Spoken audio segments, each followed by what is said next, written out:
everybody. Welcome to the second episode of Future Wrestling. We have a full room for you all here. We've just had our pilot last week. Hopefully you enjoyed it. And we're here for more of the same. We officially got our TV deal because it was so successful.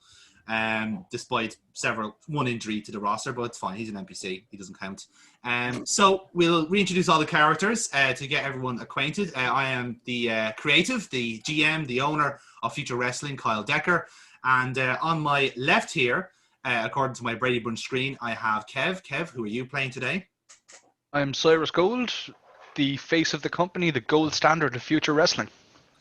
Yes, he doesn't love himself at all, does he? But he's kind of half right in that sense, because he did get selected for the main event coming up in a couple of weeks' time to be crowned potentially as the future world champion. And on the opposite side, according to my screens, is his opponent for tonight in the main event, which is Foxy. Who are you playing as?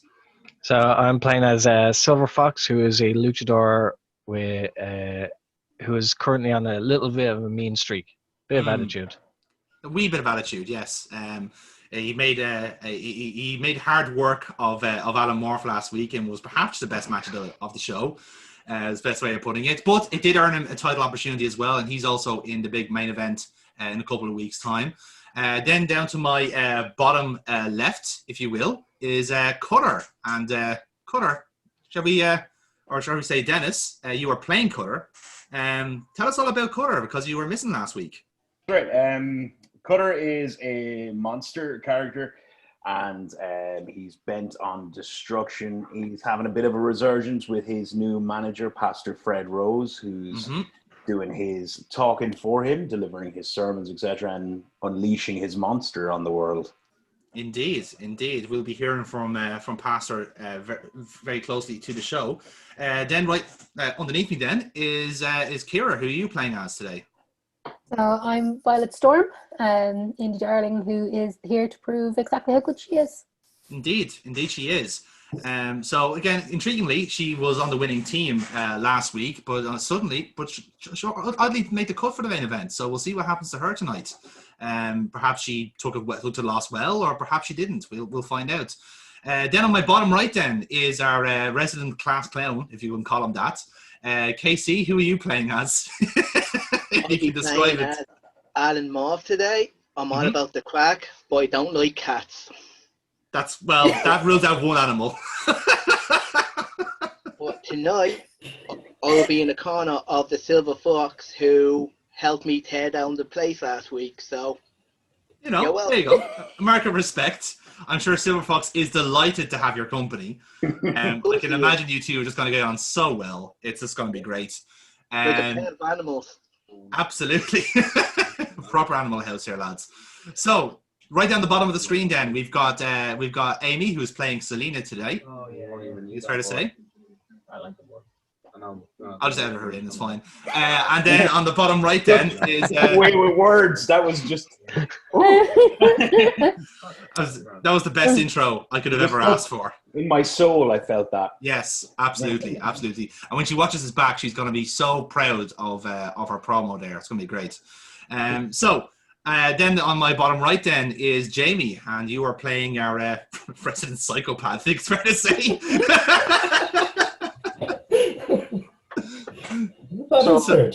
Just yes. He's playing himself. Okay. Yes. Just to be clear, he is playing James Rage, and he was the final entrant, if you like, into the Fatal 4-Way for the world title. So the match that was made last week was Cyrus Gold, Silver Fox, Selena, and James Rage. A nice eclectic mix, and we'll all see what happens to them in tonight's show. But we are going to kick off with our first match of the night, and it is scheduled for one fall. One fall. Introducing to the ring first, weighing in at 199 pounds, from Inverness, Scotland, Connor Locke. So we've met Connor before. He had his debut match, if you like, at Future Wrestling against James Rage. It didn't go well for him. He picked up a pretty serious jaw injury, but he's still out tonight, and he's coming out to basically prove his worth because he's got a pretty nasty mark on his face, as you'd expect. But he's a tough old kid, you know. He's one of Carl Decker's proteges, and he's going to see if he can prove his worth. Oh boy, he picked the wrong match to do that, didn't he? I was just wondering, what did this poor guy do to get that last week and then this week? He has to prove his worth, son. You have to pay your dues in this business. That's how it works. So yeah, he's a technical guy. He doesn't have much going for him in the entrance. He just strolls out, does the whole wrist thing, stretches, runs the ring, that sort of stuff. Real proper and boring stuff, if you like. So that is him. And then introducing his opponent.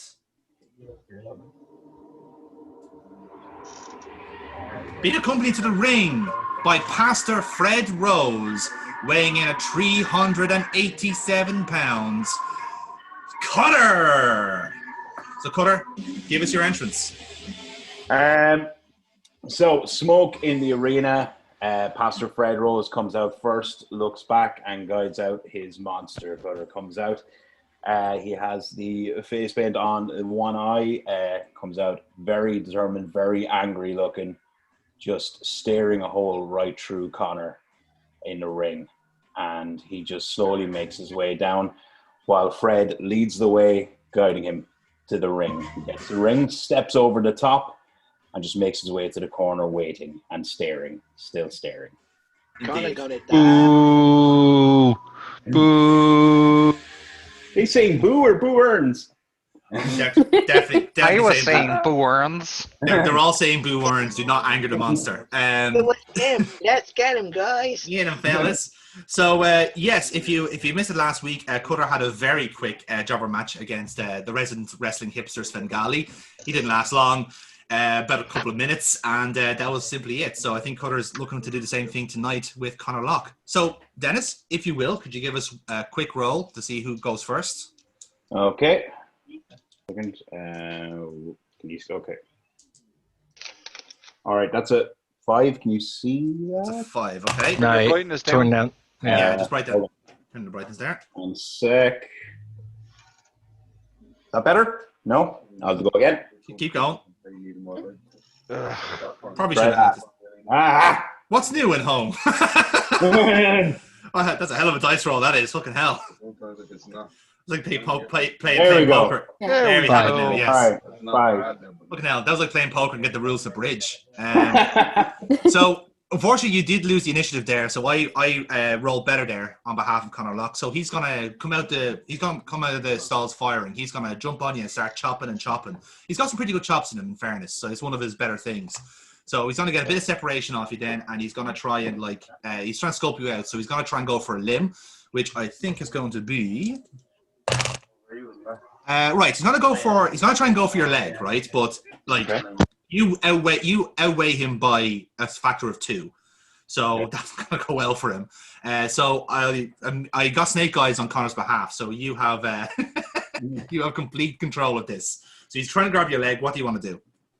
Okay, as he's grabbing my leg, I'm just standing there looking at him as he's wriggling around at my leg, trying to take me down. He eventually stops and looks up at him. I just put one hand down, grab him by the neck, put him back up on his feet, and just wipe him out with a clothesline. A clothesline. Okay, grand. Can you give us a just straight roll on that, I think? Okay. Actually, no, we'll give you a roll on power for that. Sorry. Roll on power? Yep. Wait, what is my power, actually? I'm going to give it as 2 for the moment. And when you have like a feat of strength, I'm going to add a +1 to that because that's one of your moves. Okay. That is 8. 8, yep. So that's a 10. So you got plenty of welly on that clothesline, and you give yourself a momentum. So you're on 2 momentum. Again, just a general reminder from the rules of last time, you can basically spend your momentum to boost your dice rolls at any time. So it's usually good practice to earn your momentum throughout the match and then spend it all for your big finisher or whatever other spots you want to do. So, you're in control. So you've wiped him out with a clothesline. What do you want to do next? I want to toy with him a little bit, just a little bit. So I want to go over and I want to stand on his neck. Stand on his neck. Okay, I'm going to ask for a straight roll on that because I see it as a bit of a luck move. So it's a good spot. Yeah. And I'll tell you what I'm going to do. I'm also going to roll on heel for that as well. So Yeah, I'll ask you. I'm going to ask you to spend your momentum on that, and then roll, please. Okay, so that's a 6. That's a 6. Okay, I will allow that because you got to spend momentum on that. So it's a successful. You're standing on his neck. The referee's trying to get you to separate and all that. You're gaining heat with the crowd, so you're going to get you got plus 1 audience on that as well. As you all know, the internal quest of this episode is to be top of the card. Amy was top of the card last time, so she offered for a stat boost, but you can get different perks at the end of the episode as well. So that was successful. That spot worked. You got your audience up. So what do you want to do next? Okay, I want to pick him up. I want to... you know what? I want to pick him up. I want to knee him in the gut, and I want to put him up for a power bomb. All right. Yeah, we'll ask you to roll on power for that if you can. Okay. That's a 10. That's a 10. So yeah, you get him up fairly straightforward. It's a 12 actually. So you're just like ragdolling the guy around. So it's kind of like a proper like Walter powerbomb, just like if the dunk gone. So it's a critical success. So you get 2 momentum for that. Because it worked out pretty well. So yeah, he hasn't even really started yet. He's already a broken man. So what are you going to do next? Right, I want to finish this quick. To the point, I want to squash this guy, so I want to lock in Kata Hajime. All right, good. I want to just pick him up, lock him, turn him around, and just lock it in. Great. Okay, so you can roll on that if you like. Okay. See me? Mm-hmm. Oh! Oh, Lord. No, you can't tell yet. Oh, It's 12. Oh. It's a maximum. It's a maximum. Nicely done. So Don't yeah. it die? So you give him no chance to fucking ease up, like. So once he hits the ground, you have got him get on the ground and just lock him in completely. So there's no messing around here. There's no respite for him. So yeah, he's gone. You knocked him out with the power bomb. So the referee, he doesn't even tap out. He just calls for the stoppage, and that's it. So ladies and gentlemen, your winner is Cutter. Can I make sure I keep that locked on until Fred tells me to stop, essentially? Well, okay. Well, let's see that then. So can you roll on luck then for me, please? Hold see on, if this works. 1 second. Roll. Ah, shit. That's a 3. 3. Okay, so you're locked in, but the referees come in to break you up, basically. Okay. And that's Hit on the nose with a rolled up newspaper going, no, let go. Stop it. But then, but as this has happened, as the referees are trying to get you off kind of locked in, Fred Rose takes the microphone, and he has got some words to say because he is absolutely livid with what happened last week. I, as the representative of Cutter, have to speak on behalf of him because he is outraged by not being a part of history. History that would make him the first and only, in my humble opinion, future world champion. Now, Mr. Decker, I know that you have allowed your protege to somehow fight on your behalf tonight, but as you can see, that did not go well. So I allow you this opportunity, Mr. Decker, to reconsider your position. If you do not put Cutter in that main event, I will invite him to wreak havoc upon your roster 1 by 1. Next week, I will ask Cutter to initiate an open challenge, and any of the contenders of that main event can step right up and challenge him. Now, Mr. Decker, I know that you like playing by the rules. I know you like to have control of this matter, but don't worry. You don't have to greenlight anything or stamp anything. It has already been done. So all you have to do is sign the match and let it be that. God be with you. And microphone goes, music lights up again, and Cutter is escorted out of the room with Pastor Fred Rose in tow, and Conor Locke, who I think is in about 3 or 4 different pieces at this stage, gets scooped up by somebody and thrown out. Yeah, he's dead. He's dead. So yeah, that is it. So good job, Cutter. You did exactly what you needed to do. So you end that match on +3 audience. Woo! So nicely done. Nice squash match. So we cut then to commentators who, as we all know, is Mike Dublin and Kratos O'Neill, former alumni of our previous promotion.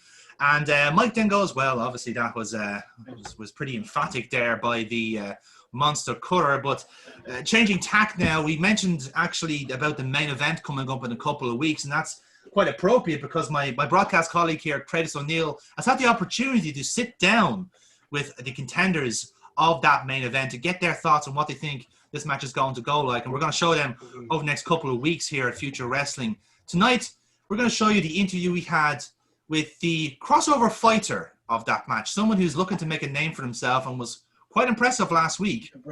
Let's tune now as Cyrus O'Neill talks to James Rage. So, James, obviously you're you got some interesting body language, I think it's fair to say. It's just like you're there kind of sitting, just happy to be here. Really, really happy to be here, I think it's fair to say. So Kratos is like, he's quite jovial, he's quite like, he's loose and all that. So he just goes, James, thank you for joining me today. So I'm not going to sugarcoat it. A lot of people don't know a lot about you. You're quite new to the scene, but you have a reputation in other sports. You have a reputation for, let's just say, being a bit rough, I've heard about your history. I've heard about what's happened to you. Do you think you've got what it takes, honestly, to beat what is 3 pretty decent talents in the same ring? Kratos, I appreciate the introduction, but really and honestly, I don't need it. But you hit one thing on the head right there. You don't know me, and you don't know what I'm capable of. So I'm going to take this out of your hands for a second, and I'm going to go right ahead, and I'm going to go to the top of the pile, and I'm going to address Kyle Decker. Kyle Decker, last week, you put me in your opening match against your star student. I don't know how you thought that was going to go, but it ended with him having his jaw wired shut once they woke him up. Now, you saw sense before the end of the night and you put me in that match. So kudos for that. But that brings me to everyone else all the way down this card. So let's take it one by one, shall we? Violet Storm, the indie darling, set the world on fire. Little fish, big pond. Stay out of my way, or you'll end up like Selena's other stray cats.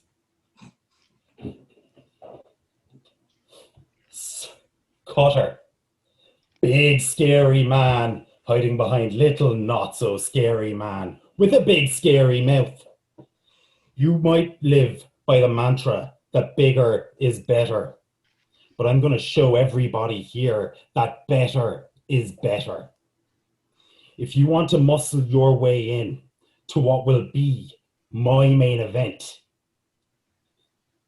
you'll make the biggest damn mistake you made since you got your ass kicked out of Eden, son. And you know what? Next up, let's jump straight through it. Alan Morph, you are the only person on this roster that I am scared of. You can throw me a dozen would-be tough, pseudo-tough competitors, and I will beat every last one of them because I know exactly what to expect. With you, honestly, just stay out of my way, we won't have problems. And that brings me then to the big main event. Supposedly 3 pretty decent talent. And that's kind of your problem too. For far too long, pretty decent has been main event level. No more. Mediocrity will no longer be accepted. Silver Fox, I respect you. I like how you conduct yourself. You see how shallow and vapid it is to waste your time pandering to the people. Stay out of my way, we won't have a problem. You get in my way, you'll find yourself on the endangered list. Selena, again, don't have a problem with you. But all I have seen from you so far is you running around, harping on constantly about your former successes, about everything you have won, about everything you have done, about everyone you have beat. Unfortunately, that's not going to cut it anymore either. This is about the future of wrestling. And the future of wrestling is sitting right here. And then finally, Cyrus Gold. You know, Cyrus, I had a lot of respect for you. I've seen everything you've done in every other sport you've competed in, and you always compete for that gold, buddy. And that's just fine. But where I come from, we don't fight for medals. We don't fight for accolades. We fight to survive. So you might be the gold standard of the future of wrestling, but the gold standard hasn't been relevant since the 1970s, and you're about to go the same way, pal. Now, you see, it doesn't really matter when this match happens which one of you it is. Because the fact is, by stepping in the ring with me, you will have put yourself in the path of rage. Come that match, I will be judge, jury, and executioner. And whichever one of you falls to the guillotine, it doesn't matter. Heads will roll. James Rage, thank you for joining us. Sounded like he was afraid of Cyrus Gold, in fairness. To be fair, he did establish he's only one person he was scared of, and it's the one that wears a panda onesie. So I think we know. I'm the only one. I think Cyrus Gold is the only one that didn't have to stay out of his way. So it's like, look, I'm not going to threaten him because he'll probably kill me. So the aftermath of that. So first off, what I'm going to do is I'm kind of just tweaking the promo aspect a little bit because, you know, I do want to have performances like that on our promos. So you do have a -2 look, James Rage, but I'm going to add a +3 to your dice roll to see how your promo went. So if you want to give us a roll there. I'll get a snake eyes. It's a 9. It's a 10. So it's a 10. It's a successful one. So I'm going to give you a +2 audience and a momentum, +1 momentum for your match. So you're going to start the match with Kelp here with 2 momentum. What I'm also going to do is, because that's quite convenient the way you called out Cutter in particular, I'm going to add +1 heat between the two of you. And you'll see next week how prophetic that indeed was. So we'll leave it there. I didn't know whether or not I was allowed to dress what just happened. It's pre-recorded, yeah. It was definitely pre-recorded. I wanted to throw in that by brutalizing Conor Locke to make a statement, real original. Watch last week's episode. That was so last week. That would have been good. I would have enjoyed that.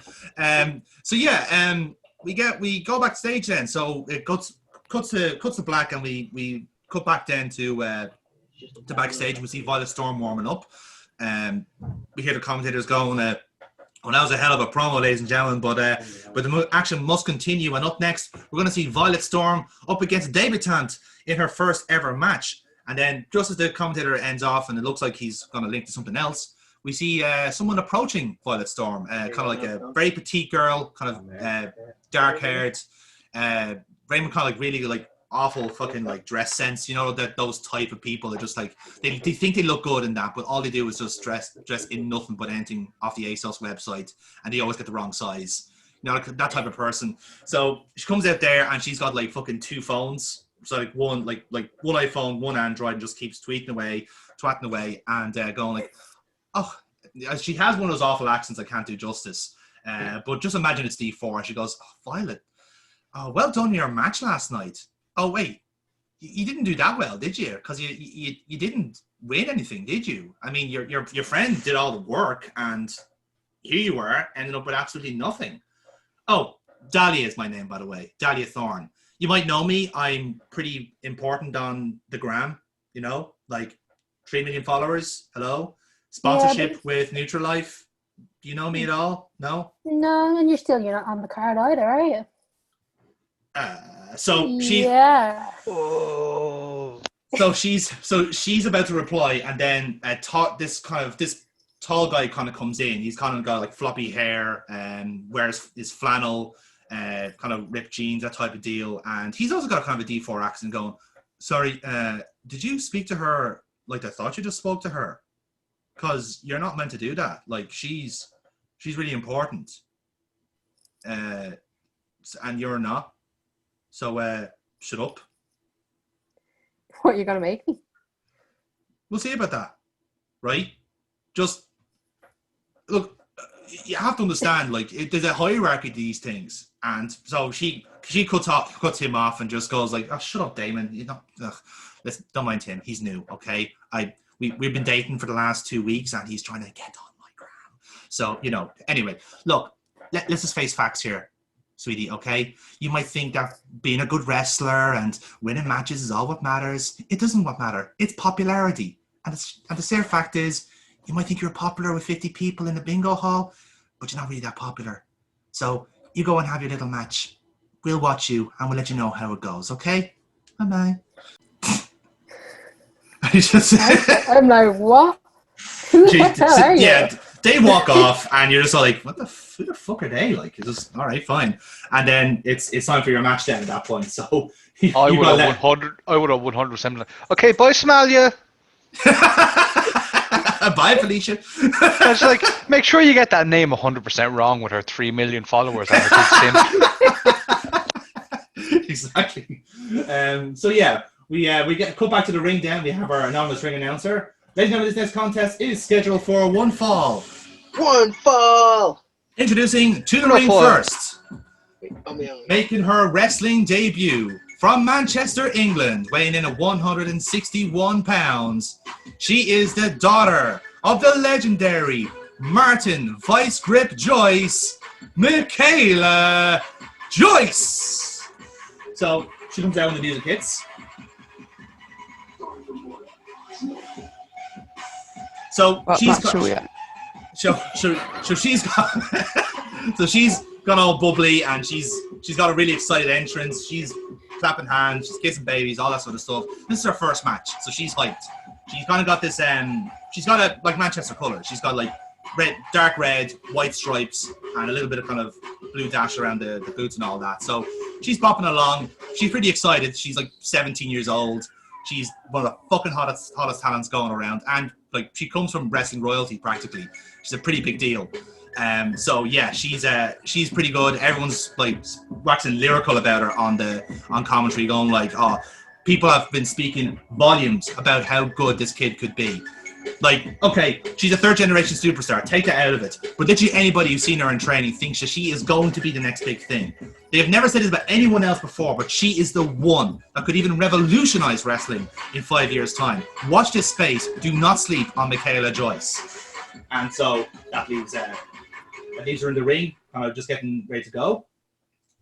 And her opponent, weighing in at 187 pounds, Violet Storm. So Violet, talk us through your entrance. So come out and look around, big smile, and Tapping away, yeah. Tapping away with all the fans up in the ring. Mm-hmm. Give Michaela a nod. Yeah. Beautiful match. Go to the turn. Nice. Very good, very good. And we'll leave it there, yeah. Happy days. So yeah, it's gonna be a nice sporting affair. Two baby faces, which was apparently Cardinal Sin in wrestling. I don't know what the fuck that's about. But yeah, it's gonna be a good match. It's gonna be a fun match between two people who just really like wrestling. So if you don't mind, Violet, would you give us a quick roll to see who gets in? 8. Right. So you've got Michaela got a 6 there. So you're going to have a initiative on this one. So what would you like to do to start off the match? So the bell just rang. What do you want to do first? Okay, handshake first. Nice. I like it. Go for it.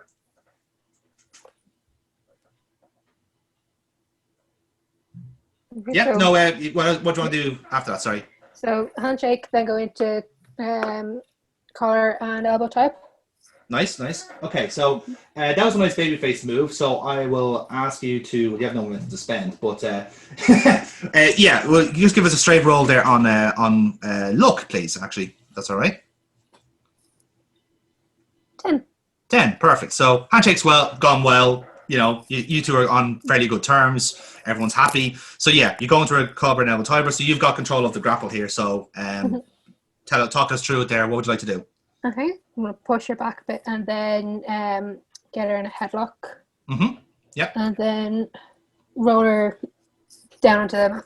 You're gonna go side takedown and have her down that way. Yeah. Okay. So you can give us a roll on work for that, please. Which you got a +1. 11. 11. So yeah, nice and successful. It's actually like as good as it can be for that. So yeah, nice snappy one there. So you've got nice, good, solid control. She has no real kind of defense about it. So you've got her in complete control here. So what would you like to do then? Okay, so I'm going to. Okay, so I have her on the mat. So I'm going to. She's sitting up. So I'm going to run and then double stomp. Double stomp. into her Nice. chest. Yeah, that's good. I like that move. So I'll ask you for a roll on luck for that one because it's a fairly flashy move. Only 4. It's a 4, right? So she dodges that. Okay, so she gets up then, and she's kind of dodged it. So you've kind of like kept her momentum going from the ropes. So like you've managed to switch her back in, so you're able to spring back off the ropes, and she's just gonna lift you up for kind of a scoop slam, basically. So she's got control now. So she got you a scoop slam, so she gets it back up off the mat, and then she's going to arch whip you into the corner, which then see how that goes. It's fine, it'll work. So you're in the corner. So what would you like to do? I'd like to put up my foot to stop her. She's running in at me. Yeah, that's fair enough. Yeah. So you just want to just go for a simple reversal, nothing more than that, to stop her momentum. Yeah, Grant. Give us a roll on that, please. Straight roll. 7. 7, yeah, that's grand. It'll work fine. So you stop her momentum. It's a bit of a stalemate at the moment. So you're at the turnbuckles at the minute. So what would you like to do to kind of like to make use of the separation? Okay. I will probably. So she's moved away, so I'll probably run and bulldog. Oh, bulldog, yeah, that's good. So you might do like a switch around where like you've kind of gone on a blind side or something and then hit a bulldog that way. Yeah, that's good. And yeah, give us a roll on that on work, please, which I've got a +1. 10. 10. So yeah, nice and successful. Bit of momentum for you as well. So nice, good bulldog. So you kind of got her in the center of the ring here. So what would you like to roll with that then? I want to try and get her into figure 4. Ooh, figure 4. Okay. Yeah, that's good. Yeah, give us a work roll on that. Yeah, not very successful. 3. 3. Okay, right. So it's a 4 in total, but yeah, like you get her into figure 4, but like it's only there for a couple of seconds. She reverses the flow on you, basically. So after a couple of seconds, you wriggle free, you break the ropes, but she's got initiative at this point. So she kind of grabs your legs, so she's kind of in the middle of the ring. She's going to try and set up something. It looks like she's going for a Mero stretch, which she does perfectly. So you're now up in the surfboard stretch like this. You know, that one spot that every fucking 0-1 trainee does because apparently it's by law. So he's there. So you're there in the stretch, and then obviously she lets go because she has to. Because the match wouldn't be fun if you're just there for fucking half a minute. So yeah, you get up to that point then. So she's got control of you again. She's going to go for a DDT, which you have a chance to reverse. So you're currently in a headlock like this, and she's going to go for like a DDT. So what would you like to do to get out of that? Okay.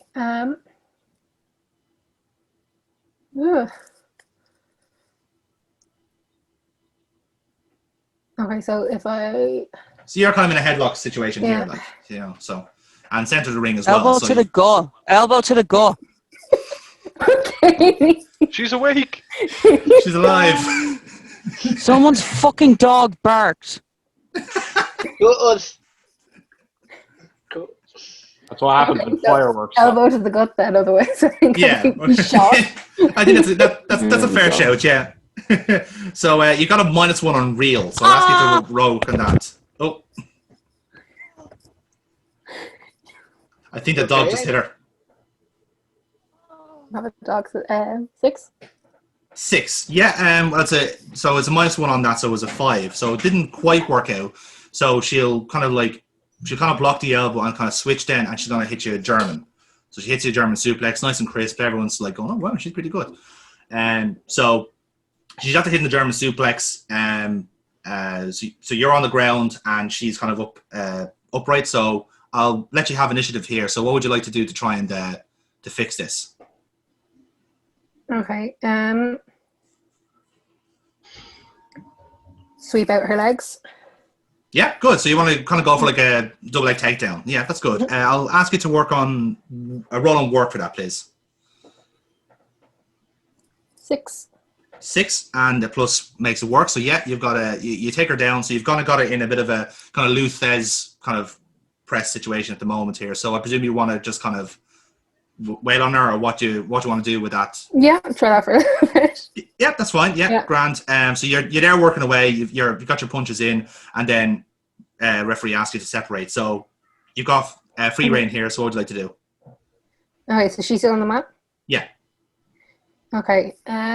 So run rope and leg drop. Leg drop. Cool. Yeah, give us a roll on luck, please, which is a straight roll.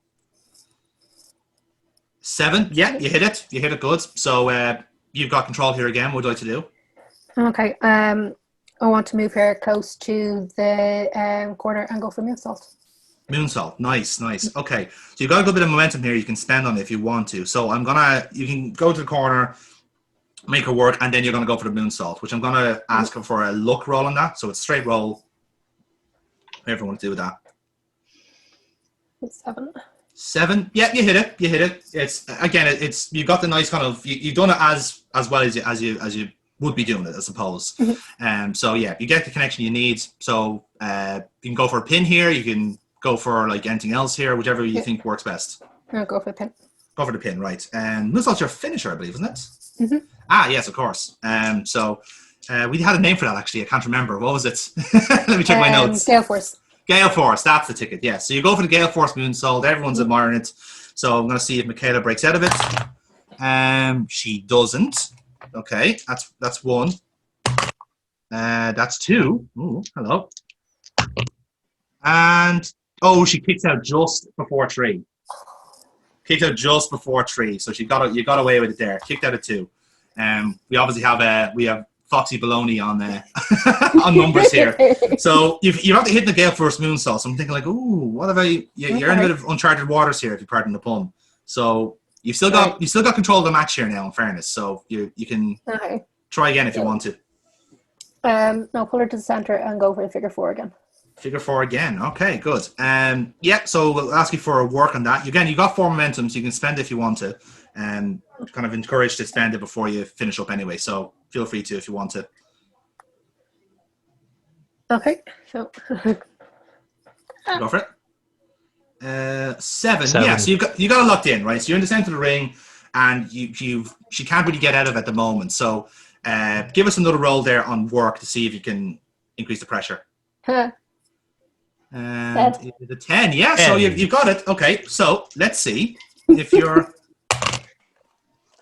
7. So she's kind of working out of it. So she's dragged herself a little bit to the rope. So she's not just there just yet. You still got to lock it in.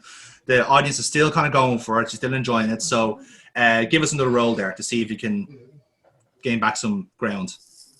8. 8, yeah. So you dragged it back into the center of the ring. It's not looking good for Michaela. In fairness, she's given him a good fight. But she's still fighting. She's still going. Gonna keep dragging to the ropes. So give us another roll. 8 again.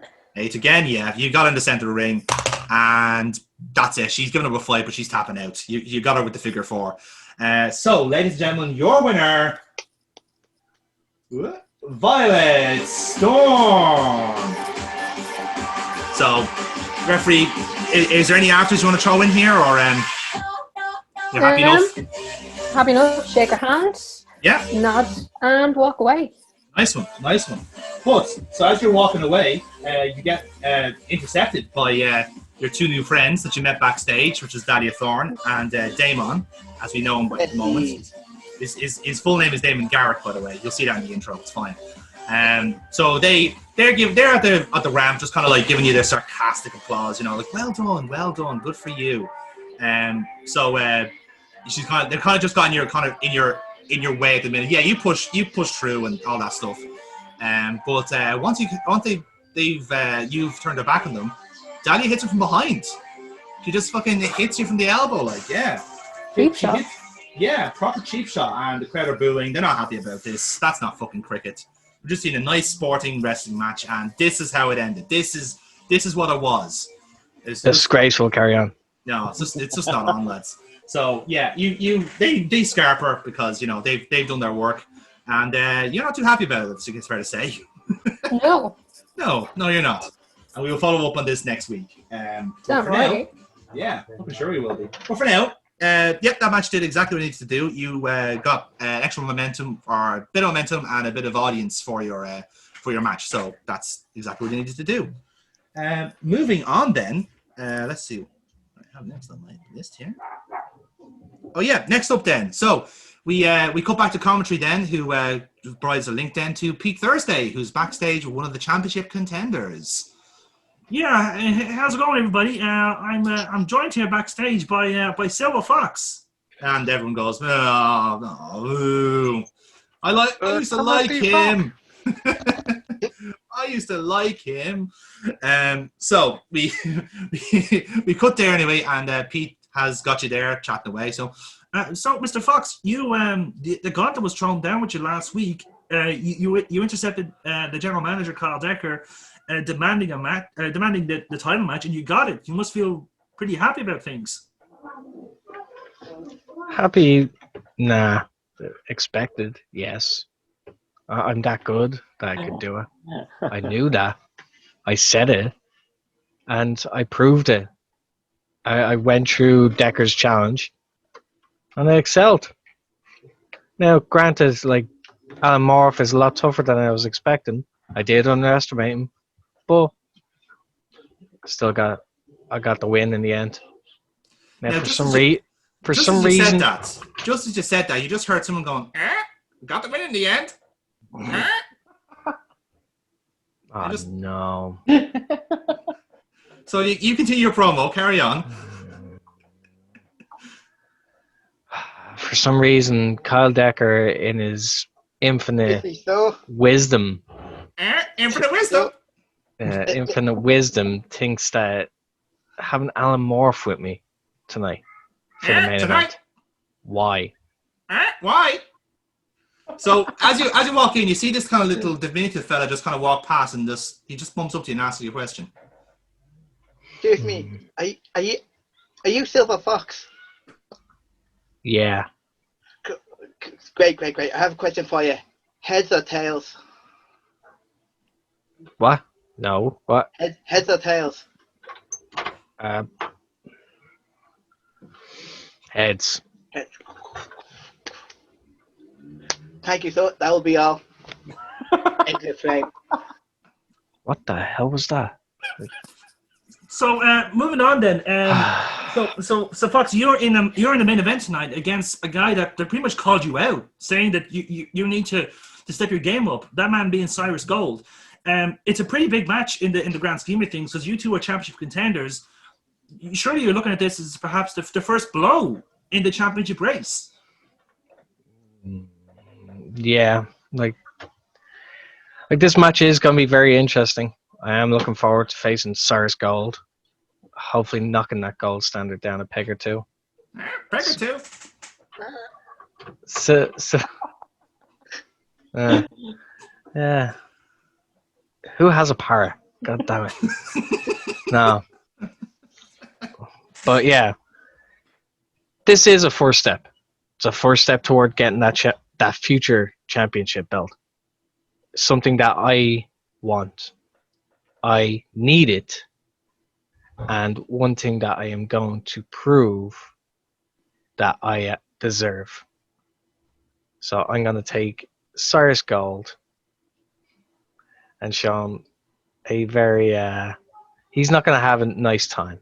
Let's put it that way. And this main event is only the beginning. Only the beginning! And he flies past. So someone dresses a human-sized parrot, just flings by the camera. And it's just derails your segment completely. He flushes past. Beautiful colored, beautiful plumage on that human-sized parrot, I have to say. We didn't see who that was, but it was just someone dressed as the parrot. It was like, okay, that was really weird. Back to you, Mike. I don't know what happened there. A bit of a disaster. Can we do that again? And just cut straight back because let's give off the implication that it's live. So, Foxy, that was a good promo, despite my best chances of derailing it. So, can you give us a roll on luck, please, on that? Right.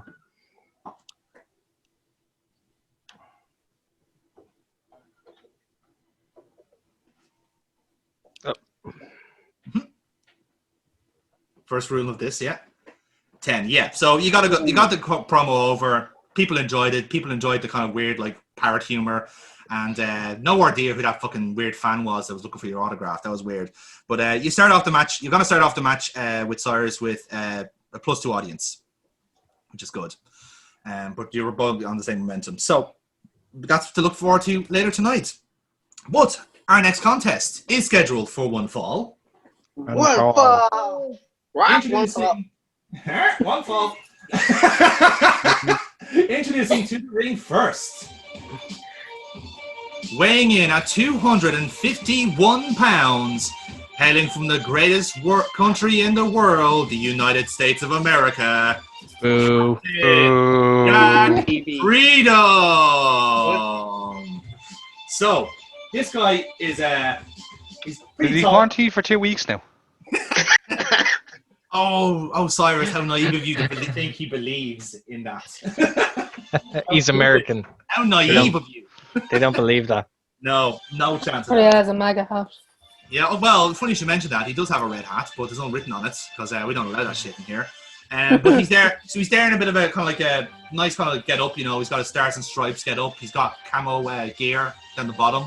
So he's there waving the flag around. Everyone's booing him, but he's just loving it. Like he's drank the Kool-Aid. He is flying the flag for the USA, and triumphantly jumps into the ring, takes a microphone, and pushes the ring announcer back down. Like, you know, I don't normally come to Europe because, you know, going by my country's history, we actually we drove a boat to get away from you guys. But, you know, it's fine. Hey guys, where's Hershey's? Boo, you're shit. Boo. Any Hershey's chocolate? No? Anybody? No? Okay. Look, before I get this match started with this woman, I think it is, whatever. You guys do things weird over here in Europe. Like, I wouldn't go near a woman for a reason. You know, I'm just saying. But, point notwithstanding... Hey, woman won't go near you! Point notwithstanding... You on the list? Point notwithstanding, boys and girls of European variety, I am here to show you why American wrestling is just so much better than you guys, okay? First of all, you can't even agree on what side of the road you drive on, like, let alone what type of wrestling you like. So, by all means, I'm going to be here. I got my hotel room booked for the next month or so. We'll see how that goes. I might get a contract deal somewhere else. You know how this goes. You know, I'm pretty hot stuff back in, you know, the US of A. See it, US of A. And yeah, so bring out this girl. Let's see how good she is. It's not going to go well for her because, you know, big guns, ching. You know what I'm saying? So yeah, bring her out. Let's see how this goes. Come on. Let's bring her out. Come on. Let's go. And, He wants heat, but he doesn't want nuclear heat. No, he's been curled back. He can't mention politics at all. So Yeah. he's got to improvise. So introducing his opponent. So he decides to go after women. Yes, he's your targets apparently. That's more accepted. Yes. So introducing to the ring, weighing in at 189 pounds, hailing from Gotham City, Selena. So they just having a cat nap there? Oh, yeah. Go Selena! Would it even like Selena! Boo! Boo! Wake I up! think she's full on asleep. Yeah. He Oh, is gone. So Can anybody's dog bark on cue? anyway, the parrot can't even help her. So yeah, we'll simulate this match. Do you think you can hazard a guess how it goes? So Selena comes out. She does a whole kind of shtick, the same entrance as last week, and they, you know, like obviously Jack Freedom's got the power advantage, so he's going to get an early kind of like chances to take her down. But Selena just stays in the match and keeps recovering from whatever like big power moves that Jack has. But Jack's like full of hubris. Like he's trying to make a point against these Europeans, and that is ultimately his downfall because he tries to like do too much. He basically gets flung into the ring post by Selena and gets hooked into the octopus stretch, and Jack just like submits completely because he doesn't really know how to wrestle. So yeah, bad luck there. Yeah, harsh. So yeah, Selena wins that match, taps him out, and Jack walks home with his tail between his legs. So then, as Selena is celebrating in the ring, we hear some very familiar music.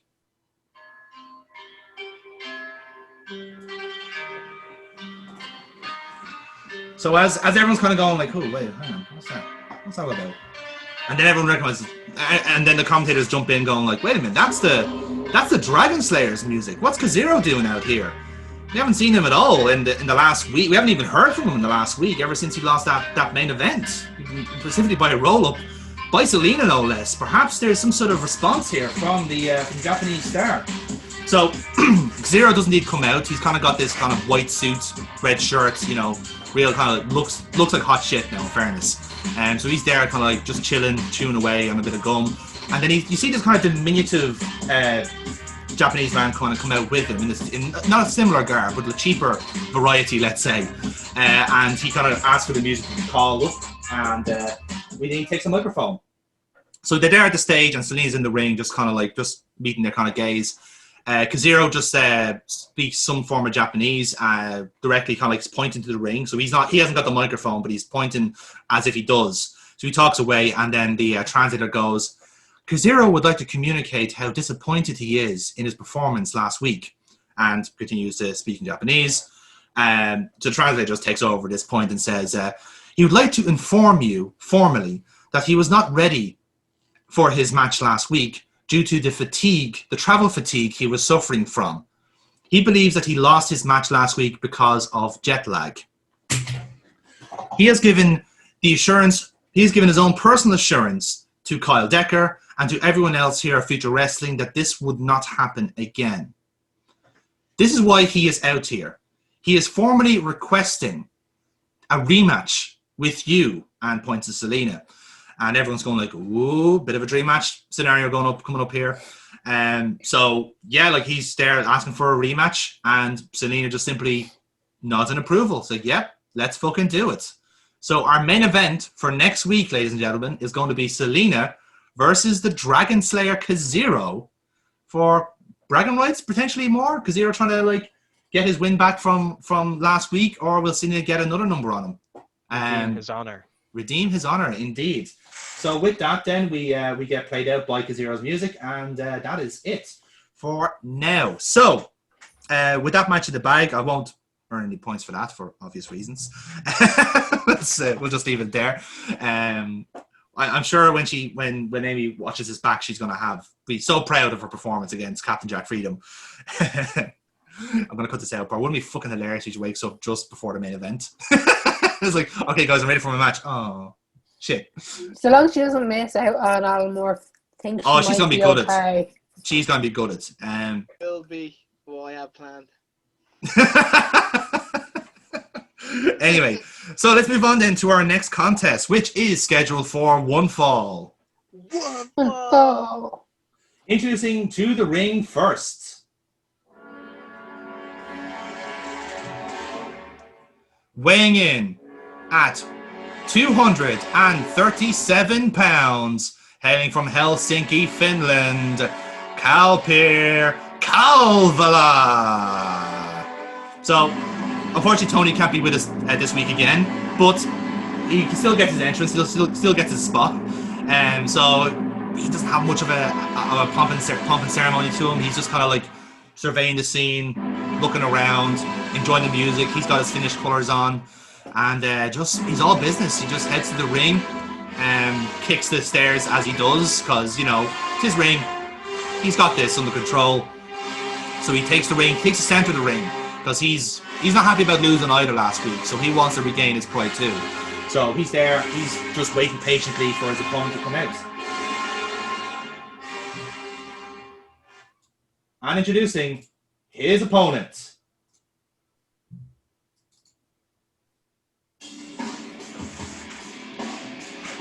Hailing from the Asylum Fight Camp, weighing in at 210 pounds, James Rage. So, James, talk us through.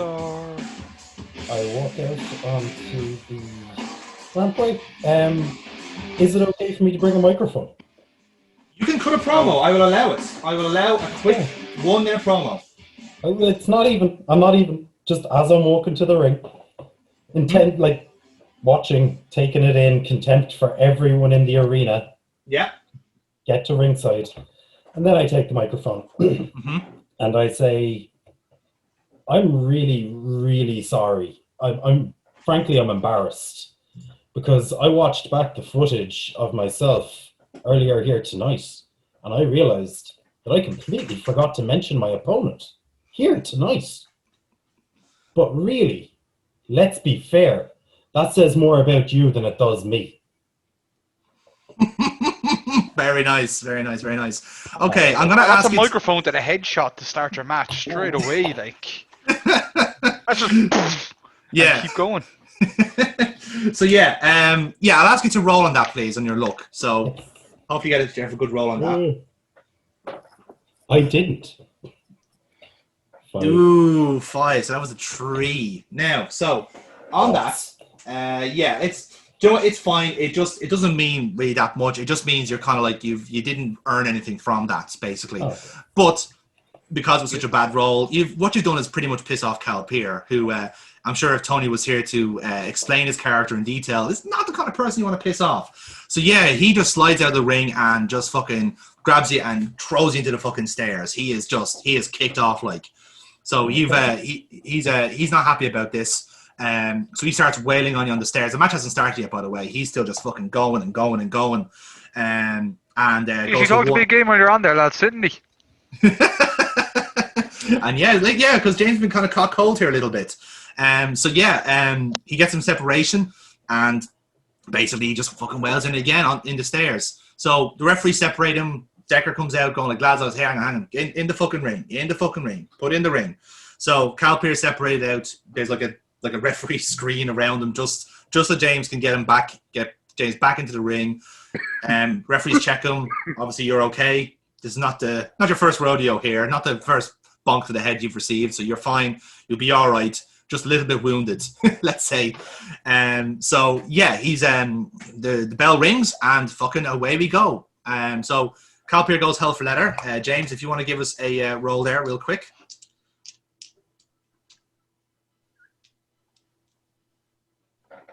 It's 8 and 7. So yeah, you get advantage over Cal Peer here now. So here's your chance to fight back. The two of you are going to rush to the center of the ring rather.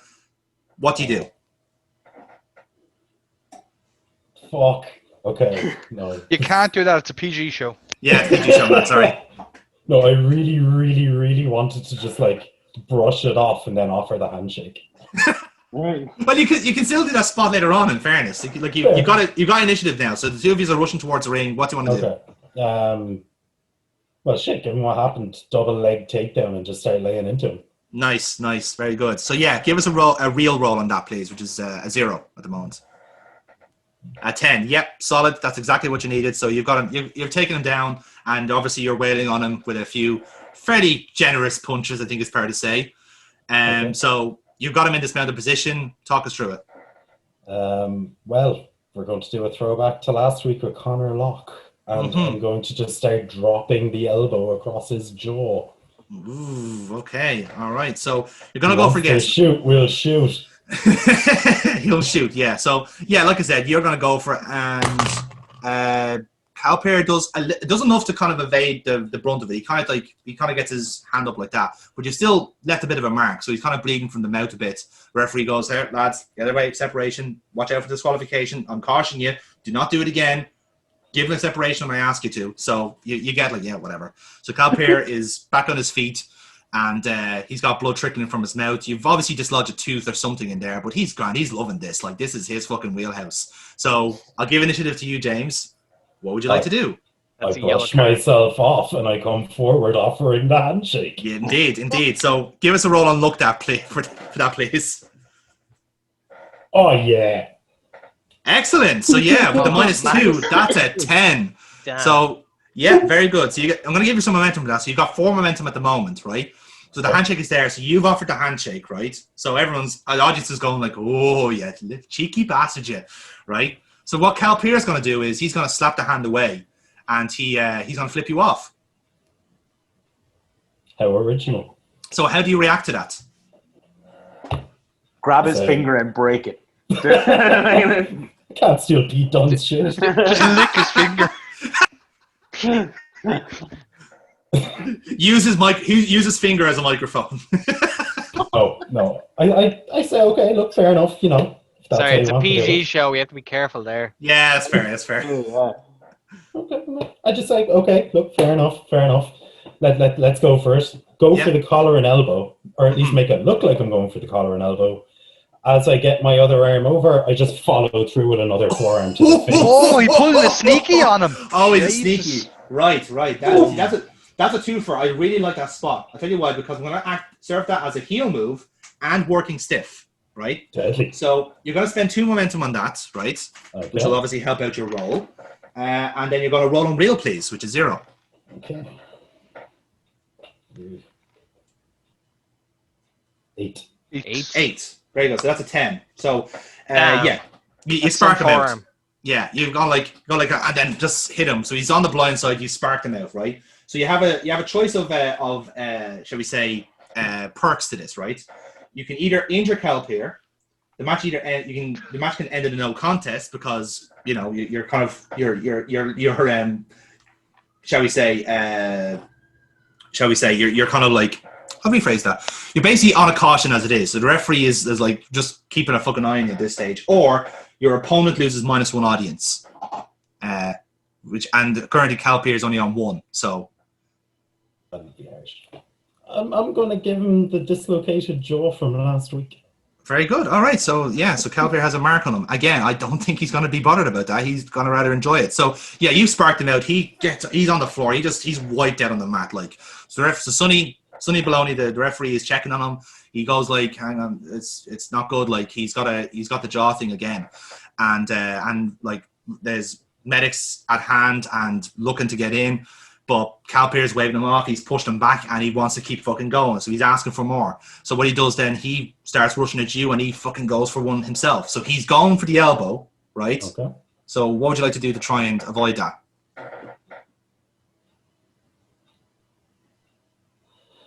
Duck beneath into a German. Okay, so you're going to duck behind him and go for a German, right? Can you roll on work for that, please? Which is a 0. Which is a 9. So yeah, he goes for the elbow, but he's not loopy from the fucking elbow shot. So you you fucking yeet him over the German, nice and crisp, and you get some momentum back for that as well. So yeah, you're in control of the match now with Calpier. What would you like to do? How much momentum do I have? 3, because you spent 2 on the heel shit. move. I did. Okay, I won't go for the finish yet then. I'm going to scoop him up and drag him back into the corner, and I'm just going to start wailing on him in the corner. With straight shots. Yeah. Okay, give us a real roll on that, please, which is just a straight roll for yourself. It's a 5. Okay. So yeah, you get into the corner, all right. You get into the corner, all right, but like as you come back, he starts like hitting you with some himself. So there's a lot of straight shots going on here, right? So he's there. You're both kind of wailing each other in the corner. Referee is again right. So he separates Calpier this time. So Calpier, I'm fucking cautioning you now. Do not do this again. Both of you are on warnings here. You will separate when I tell you to separate. He's using a full 5 count to fucking to reverse you here. So yeah, it's all kicking off here. Referee's just kind of losing control of this match a little bit. So yeah, you got the separation. I'll roll on Tony's behalf, and nice roll there. So essentially he's gonna like keep advantage here, and he's just gonna take you down and start hitting straight shots for himself. So you're currently on the ground here, and Calpier's in a mounted position, and he's gonna hit body shots, right? So he's targeting the body on you, and so he gets up, grabs you, and then he throws you out of the ring, right? Outside the ring is kind of his wheelhouse. He likes playing a bit like shall we say false count anywhere, if we can call it that. So you're both outside the ring. there's a bit of separation. So what do you want to do now? So he's coming out of the ring, and you're on the floor at ringside. I slide in as he's sliding out. Okay, yeah, grand. And then, if it's allowed, go for it. Very loudly shout, "We do this my way." Ooh, do you know what? I like that. I like it a lot, but I'm going to ask you to roll on luck for that. -2. 8. Hey guys. 8, Oh. 6. Okay, right. So I'm going to let you do it, right? So you're going to go back into the ring. You're going to do it my way. But Calpier is going to grab your ankles and swip you back out of the ring. And he's going to say something in Finnish to the same effect. Just like, no, my way. You know, he'll say it in like broken English, let's say. So yeah, he's both of you are out of the ring now, and you're both scrapping. You're both hitting each other. You're both going for it. So let's see who gains advantage from that. If you want to give us a straight roll there, James.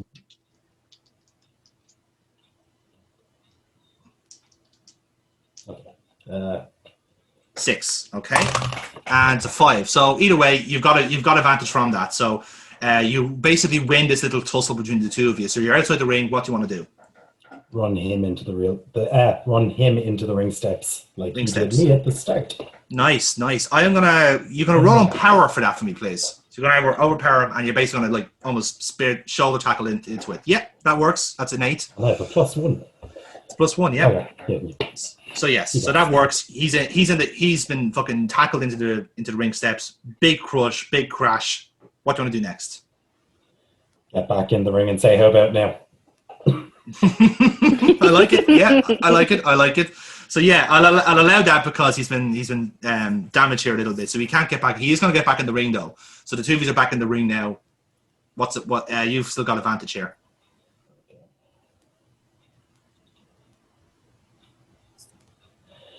Whip him into the corner and follow him in with the high knee to the face.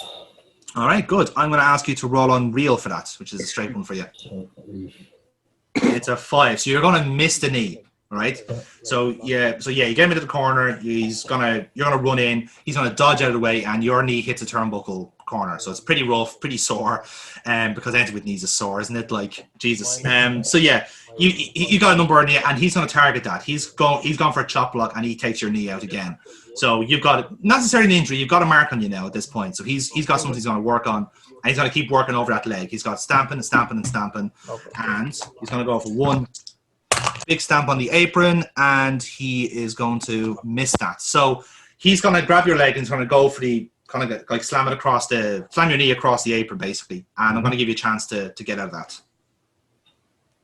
I swing through the ropes with my other foot and kick him in his already injured jaw. Love it. I like it. Yeah, give us a real roll on that, please. Cool. Sorry. Going to reset, roll, go. I re-roll because you got snake eyes. No, it did the bad refresh. I can re-roll off of this if you'd prefer. Sorry, I fucked that up. No, it's fine. I'll take that. It's grand. So yeah, it works. You blindsided him with your foot in the jaw, and yeah, he's kind of like sparked out. He's on the ring. He's starting to feel the jaw a little bit now. All right, because like the adrenaline's kind of wearing off a bit. So he's like, oh fucking hell. All right. So he's outside the ring. He's gonna crawl a little bit back into the ring, and you've got advantage here. So he's kind of on the apron at the minute. Okay, as he's coming in, I hook him into the front face lock, rip him up to his feet, signal for it, and lock in the guillotine choke. Guillotine, right. So you've got a bit of momentum here. How much would you want to spend on your finisher, or do you want to keep it? All of it. All of it. You want to spend your momentum, right? So, yeah, go nuts. A 6. It's a 7. So the +5 like cinches it in. It's critical. So you've got the guillotine in. He's locked in. He's fighting out of it. He's kind of hitting jabs in your elbow, in your ribs here. But you've still got locked in.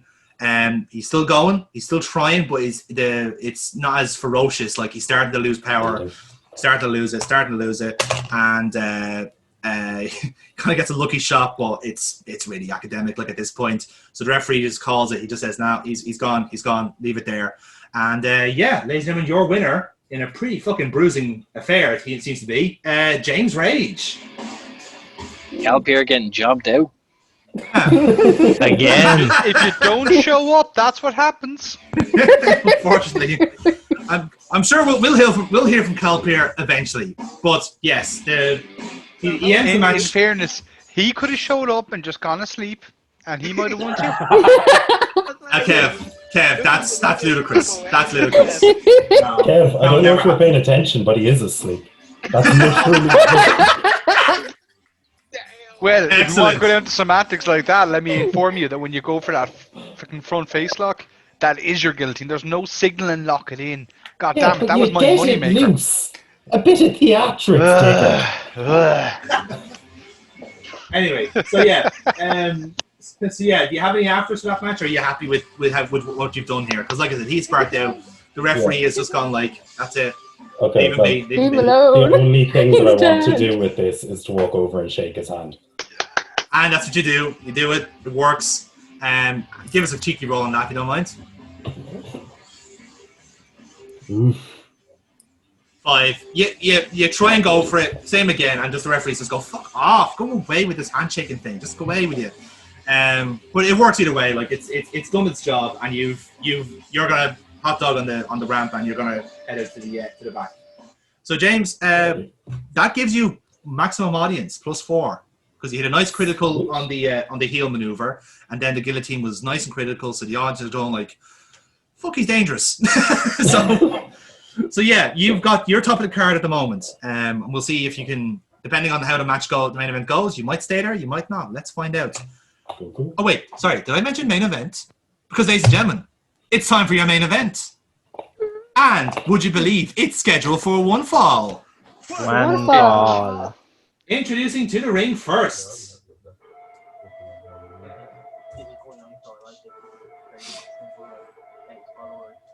Weighing in at 179 pounds, Flunk Thump Clondalk in Dublin, Silver Fox. So Foxy, talk us through it.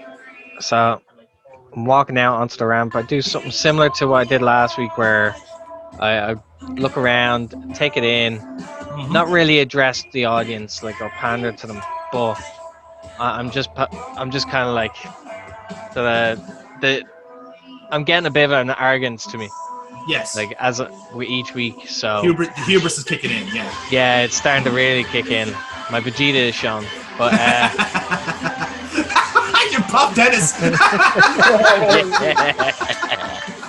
Excellent. Two lads. So I get to the ring, and I go as if like don't need to. Yeah.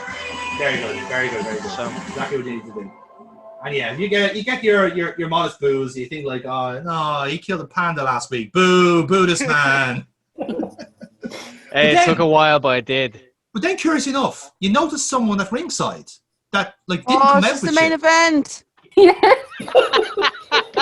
I made it. You haven't missed it yet. You're just the right Good time. morning. Oh, excellent. Wait. Oh shit! Wait. What happened to my match? I win? Did I have a match? You did have a match, and you were a fantastic jobber. I lose. No. You'll see it back in the edit. Okay. What animal? What animal? What? I need to get my phone. Hold on. Okay, go. So, Jerry, whenever you're ready, we see someone on ringside. Oh my goodness! Oh dear God!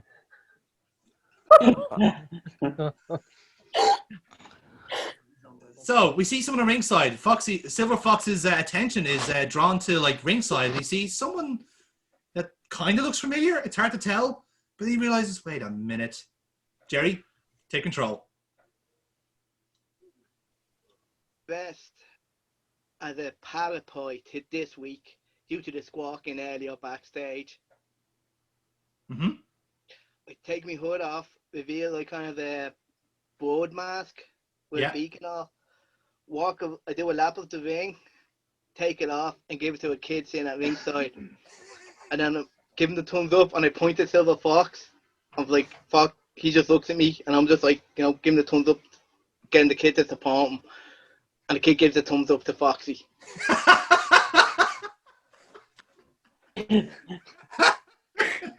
Okay. The confusion on Foxy's. Wait, So- are you a parrot?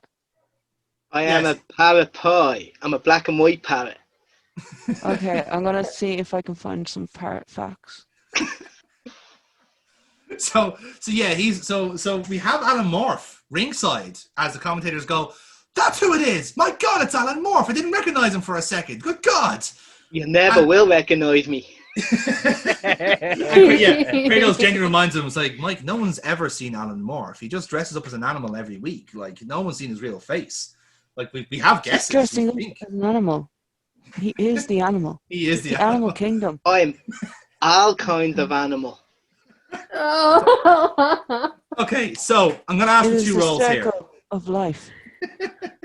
Why is this for his puns? No. You're a cockatoo. If you're fucking black and white, you're a cockatoo. This is bullshit. Okay, sorry. What day is it? Anyway, Today so is Jared, Sunday. so Jared, give us a roll on luck if you don't mind. Okay. Okay. Look, it's 3.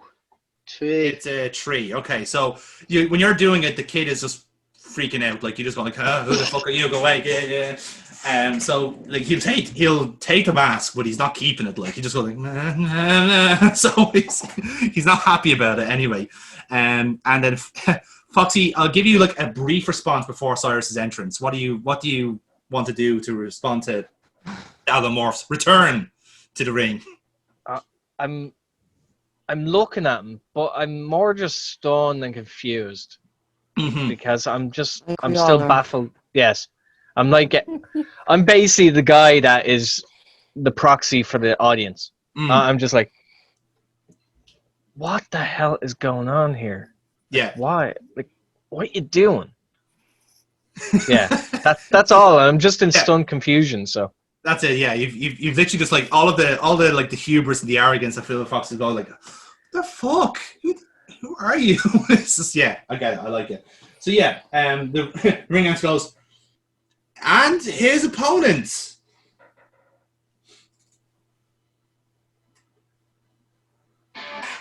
Weighing in at 230 pounds. Bensound.com. From Waterford County, Waterford, Ireland, Cyrus Gold. So again, like last week, I'm like a chihuahua on speed coming through the curtain. Yeah. Just hyping up the fans, giving the whole bigging up to him. Look straight into the camera, saying, I said he was second and I'm first. That's why I'm the last one coming out here. Hey. And belt it down to the ring. As I get to the ring, I just do a Paddy Morrow. As I go to slide in, instead I hook the rope, bounce back, turn back to the crowd, throw the arms up. They're all behind me as I can see Silver Fox is still confused in the ring. I also look at the parrot and I'm like, what?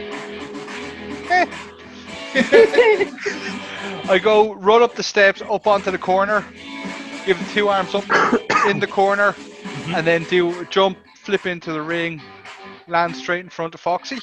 Yep. And I go put the hand out. I'm just waiting for him to respond to the hand coming out. The handshake. Oh, will he take it? Will he take it? No! All right. So, yeah, we've got quite a lot of a nice motley crew in the ring here. We've got Foxy, we got Silver Fox, who's trying to brood and trying to be like, all like, attitude and that, and we got the happy-go-lucky Cyrus. Angsty teenager. And then we got a man-sized parrot flapping at ringside, just loving life. It is not actually a man-sized parrot. This is the black palm parrot. It is actually known as the panda of the parroting world. This is actually a real parrot, native to rainforests in the South Pacific. The fact that Silver Fox has one as a pet is quite unreal. Is that a fucking magpie? It's quite unreal, as they are very difficult to keep in captivity. Back to the ring. Oh, I'm so glad I woke up with this.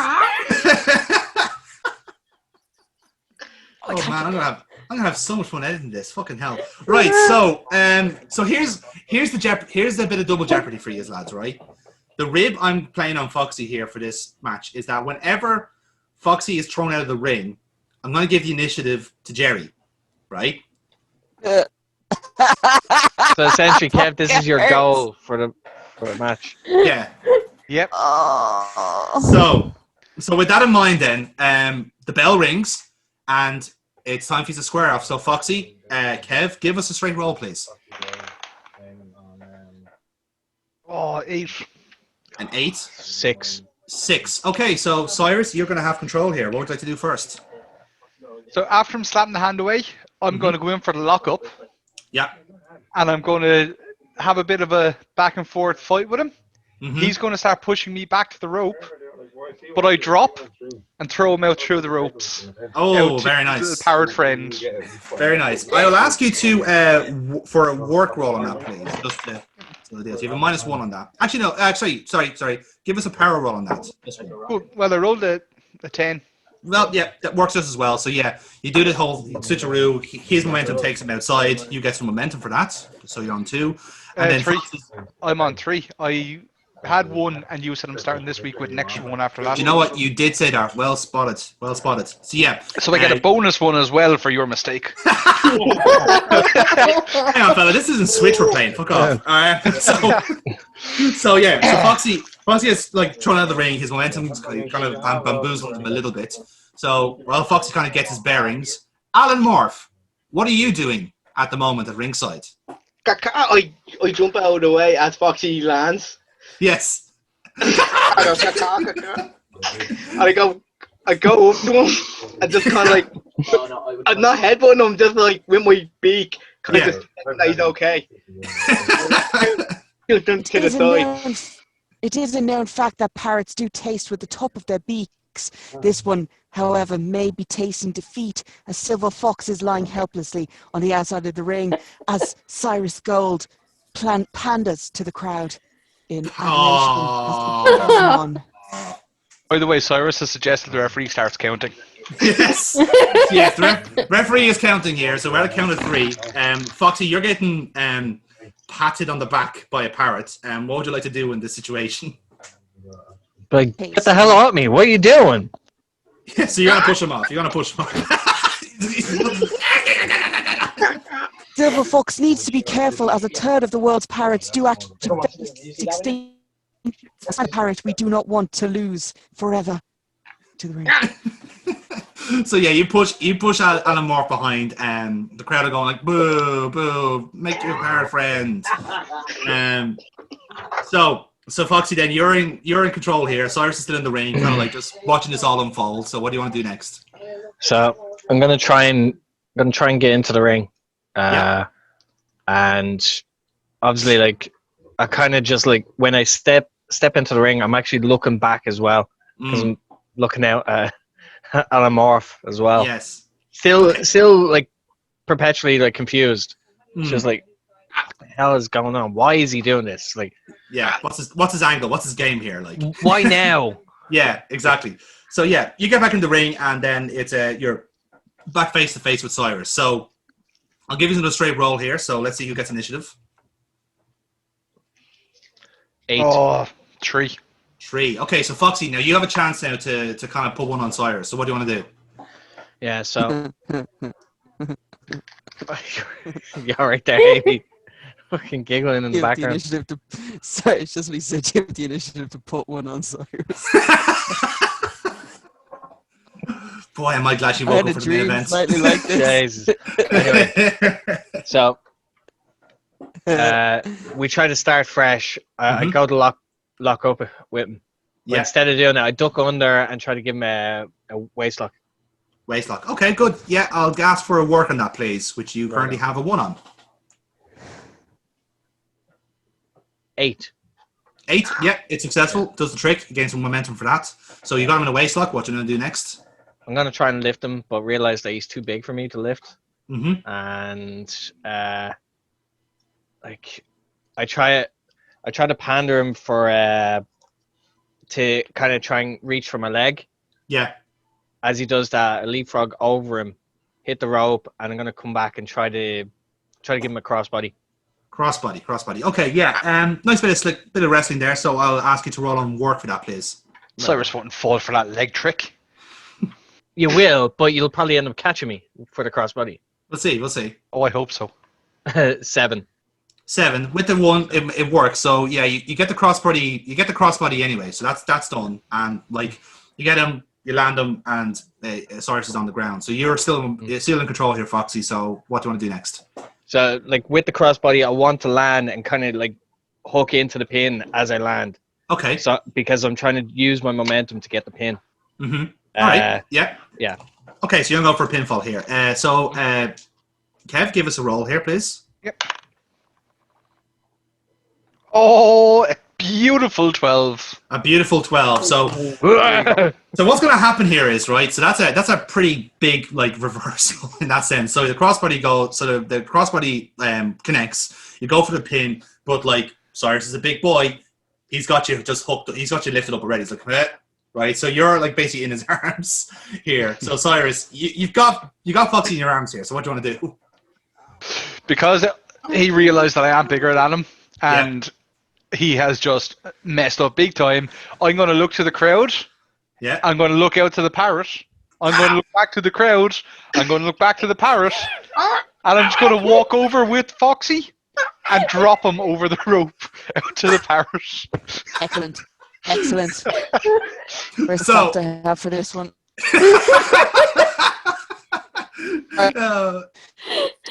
Has he done yet? And has Alan Morph come? Well, here's what we're going to find out. Cyrus, give us a roll on power, please. You have a +1, and you've got momentum. And I rolled a 10. You roll a 10. That's fine. That'll do the trick. So, you get that works. You gain an audience for that as well because it's a nice high roll. Yeah. So, you've walked him out to the ring. You've spilled him basically. Do you want to spill him on Alan Morph or near Alan Morph? Which way? Near Alan Morph, not near on. Alan Morph. So you just spilled him out to the ground, and like Alan's like fluttering away and just showing him serious concern for his new animal friend. So yeah. He's out. You're at the separation again. Jerry, what would you like to do now at this point? Oh, so as I show him out, just Cyrus is also getting the fans behind it in the ring. He's getting them all to start chanting for Alan Morph. Oh yeah. So in that case, that's ooh. Oh, I'll take that. Yeah, you're putting him over. Yeah. Can you roll on that, please? Yeah. We're gonna get that baby face roll. Oh, 11. 11. Perfect. Right. That's good. So, you're going to spend 2 momentum on that because it's a nice babyface move. So, you have a perk here. You can gain 1 heat with Silver Fox. You can leave your opponent speechless, which I think is happening already, so we'll mark that. Do you want to... we'll add +1 heat to Silver Fox here for you, so that's good. We're on max heat. We are max heat. Very nice. That parrot's known for being quite smart creatures, and it is nice to see that this black panda parrot had the smarts known to run away before being taken out by the silver fox, which I've yet to confirm is or not one of its natural predators. Also, how much of my momentum did you say that used? 2. So you're on 2 momentum in the minute, yeah. Cool. But like I said, you gained your heat with Silver Fox, so it's all worked out well. Awesome. So Foxy, back to Alan here. Alan, so what do you want to do next? Okay, well, as Foxy's falling near me, I roll out of the way. When I get back up, I squawk at Kev, squawk back to Silver, back to Kev. I try to kind of power lift the Silver Fox back in and chuck him back in the same way Kev threw him out. Mm-hmm. But I know I'm not as strong as Kev, so I'm gonna like buckle my knees and just kind of collapse on the way of Silver Fox. Brilliant. Can you please roll in your luck, please? I love that. Fuck you! I'm not that fat. Jesus Christ. I did note earlier. Okay, Silver Fox, While I- like chicken legs, okay? I'm going to get to that, Jerry. Well, I did note earlier parrots do have the strongest beaks. Unfortunately, the knees are quite weak, and I think it's painful now that Alan Moore has proven that. And I think if we all listen closely, we will hear the snap. So that works. You gained an audience for that because Kev put you over, so Very you're on plus bright. 2 audience. Yeah, we see it there. It's a 7. 7, yeah. Yeah, so plus 1 makes that an 8. So that's successful. You gain some momentum for that as well, Alan Morph, which is good. So everyone's loving this. Everyone's having great fun at this, and so we'll give it back to Silver Fox, who has accidentally cross-bodied Alan Morph at this point. So Fox, what do you want to do? I'm a bit pissed because I just got thrown out the ropes, then picked up by a blame panda board, and then he caved in. He wasn't strong enough to lift me. His legs, it's just his little legs are just flapping underneath you. So I'm also feeling very insulted as well. Yeah. Because of it. Poor panda parrot is now yokozuna-ing in the ring like a turtle stuck on its back shell, gasping for air. Someone needs to get Silver Fox off the parrot. We need to make sure the parrot is alive. Someone please save the parrot. Back to the ring. So Foxy, talk us through then how are you getting back into this match. God damn it. So basically, while Kev is also pandering to the crowd, I tried to sneak in as quick as possible to try and jump for a sleeper onto his back. All right. I'll I'm going to treat it as a heel. I'm going to treat it as a heel move. So to help that out, I'm going to spend 2 of your momentum, and you're going to give us and roll on reel for that, please, which is a straight roll. 8. So yeah, it's successful. You spend your momentum nice and well, and you're on the sleeper. So you've got the sleeper maneuver locked in. It's you have him kind of cinched in. So Foxy, give us a roll there, real quick. Right up. 5. 5. So it's a bitty weak roll. Kev, let's see if you can beat a 5. That won't be hard. Oh no, I got a 5 as well. You got a 5. So the draw. So bit of a stalemate. So again, you're kind of Cyrus is kind of circling the ring with Foxy on top of him, basically. So I'll give it to Cyrus here. What do you want to do? So with him in the sleeper, I'm going to reach back to grab his head. And I'm going to very cheekily say, do you want to go back to the parrot? At which point, I'm going to head to the corner. Yeah. I'm going to climb up onto the second rope with him on my back, all King Kong style. Yeah. And I'm going to senton back with him. Oh, nice. Okay, I'm going to ask you to roll on power for that. Stop rolling. 10. 10, perfect. So it's a nice, it's an 11. So it's a good spot. It works. You gain an audience for that, and you get your momentum as well. So you're on 3 momentum, 3 audience. It's a nice, good spot. So you're in control here. You've hit the senton. After that big old senton, I'm pandering to the crowd again. Pin, parrot. Pin, parrot. Pin, parrot. I want the crowd to tell me which way to go. And the crowd, based off of my roll right now, if it's an odd, it's a pin. If it's an even, it's a parrot. Ooh, I like this. Clever. Oh, and it's a 2. So I'm just going to start rolling him back out to the parrot. All right. So can you roll and look for that, please, which is a -1? Yeah. Oh, 12. 12. Yes. I love this dice. No, you're not even that, right? Obviously you get your audience. You're a max audience, by the way, so you've just dislodged James Rage for that. Bad luck, James. So how this is going to work is you've obviously hit the critical, so you can't critically just roll someone off the ring. What you're going to do is you're going to swing him out of the ring. So you're going to do a good old-fashioned Cesaro swing. The crowd's going to go, hey. Let go. Foxy slides out of the ring right beside the parrot. So, so now, Jerry, you're back in control here. You've just seen your friend Foxy just swept out of the ring. What do you want to do to help him out? Look on Foxy's face.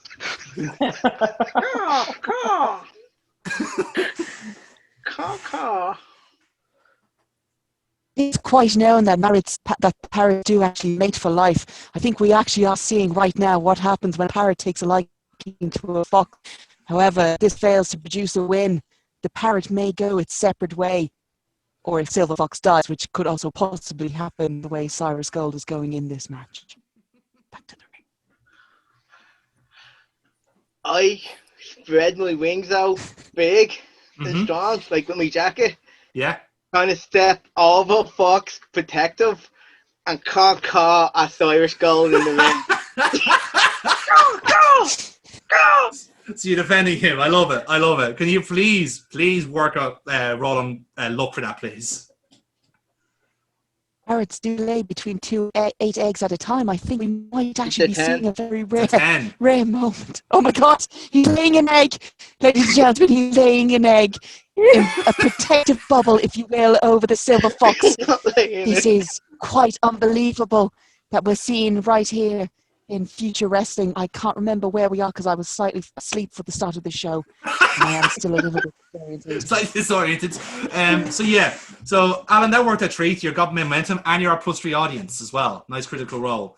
So yeah, you're flapping away, protecting Foxy. Foxy is kind of coming back to his senses here. So Foxy, you wake up to see a giant man-sized parrot flapping around you. What do you do? 7. I am literally like, because I finally open my eyes and see a fucking big bird like flapping all over me. I'm fucking like, I'm trying to shuffle myself. I'm shuffling and I hear that it's at like, the count is at nearly like 8. Yeah. So I'm trying to jump back in the ring as quick as possible. Grand. Yeah. Okay. Good. Yeah. Give us a straight roll for that, please, to see if it works. Oh, thank Christ. 9. 9. So yeah, you roll out, you shuffle out. Like Jerry's kind of like in the middle, just like kind of like flapping around you, but you sidestep him and you get back in the ring at the count of 9. 9. He's in. He's in. So yeah, give us so I want both of you to kind of talk to what you're going to do next. So Foxy, what would you like to do next? You've got to slide back into the ring. So what's your next move? So I'm after sliding back in the ring, and obviously it's kind of dawned on me that I can't charge him with a crossbody. He'll catch me and throw me out. I can't jump behind him. He'll catch me and throw me out. So what I'm gonna try and do is I'm gonna try and use his momentum against him. So if he's charging toward me, I'm gonna sidestep him probably into a corner. Try and get a few shots in, start wearing him down, so that way I can start actually getting some momentum back.